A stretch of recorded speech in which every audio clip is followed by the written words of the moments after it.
Hey, welcome back Mecha Francis Ganmel Joe. Nagbabalik para sa isang video tutorial para sa mga 1:100 minifigure. Minsan hindi natin nabibigyan ng pansin itong mga maliliit na figure na ito dahil masyadong matrabaho gawin at napakaliit. At bago po tayo magsimula, ito yung aking mga materials. Si Seiori figure, unpainted. From Build Diver Strike Master Grade. Pero bago ang lahat, tinapcoat ko na siya ng flat clear and I will be using toothpick para lagyan ng detailed painting itong figure na ito. Salamat pala sa mga guys na ito sa Facebook group for showing me who's the figure is. At konting favor naman mga guys, since nandito na rin kayo sa akin channel at interested kayo sa mga ganitong video, hit naman yung subscribe button para mapalago natin at mas maparami pa yung mga klase ng video na ganito na makakatulong sa ating hobby. Asahan ko po yan and salamat sa inyo.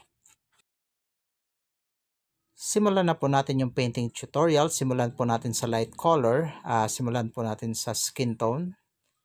Unahin natin yung muka. Then gradually moving on to other parts tulad ng kamay at yung binti. Yung color pala, nabili ko sa Divisoria sa halagang 300 pesos. Ewan ko kung magkano na siya ngayon. Pero may mga alternative options naman na pwedeng tingnan online. Medyo mahirap gawin siya on camera. Pero itatouch up ko na lang yung mga kulang na kulay off cam. Next po natin gagamitin na itong light blue para sa kanyang hoodie. Medyo kailangan lang natin ng steady hands para i-apply ito sa mga maliit na area. And kailangan maayos ang iyong paningin. Kung duling ka, wala. Lampas-lampas yung kulay na yan. Kaya kumain ng gulay, pampalinaw ng mata. At wag laging cellphone ng cellphone. Next po ay orange para sa kanyang undershirt. And pa-follow lang natin yung area na dapat kulayan tulad dati. And next po ay itong blue para sa kanyang trouser or sa kanyang tokong. Glossy sa tingnan pero pag natuyo yung tubig, maganda naman yung lapat ng pintura niya. Hindi naman ako eksperto pagdating sa mga ganitong mga bagay pero sabi nga nila, practice makes perfect at matututo tayo sa ating mga karanasan.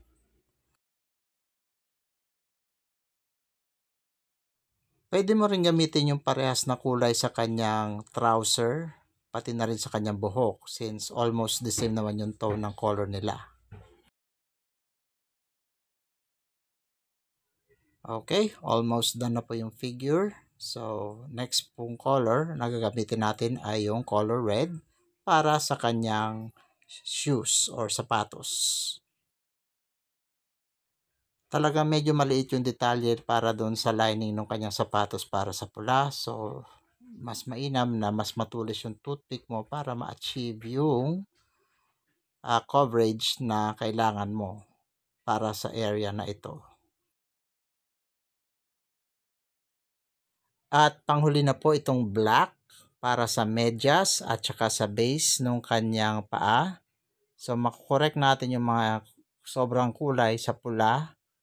At matatapos na rin natin yung figure para sa susunod na step. Pwede pong gumamit ng hobby knife para sa mga excess color na pula at itim dun sa sapatos para mas malinis tingnan. Pero gawin nyo po ito pag tuyo na para hindi sumabog o kumalat ang kulay. Pwede rin siyang patuyuin sa araw pero kung may hair blower kayo tulad nito, mas mabilis ang proseso at mapapatungan mo agad ng flat coat or flat clear yung figure. At ito na po yung susunod, flat clear para maprotektahan yung water-based color. A few moments later. At sa wakas, natapos na rin po yung figure ni Seiori. At ito po yung mga previous build ko in the past. Nung nagsisimula pa lang ako. Ito po ay Bandai ng Wing EW. Pati yung cockpit figure ni Hiroyoi ay pinturado rin. At ito naman po yung Strike Master Grade. May mga figure. Please pa-share naman sa mga tropa. Subscribe na rin. And see you on the next video.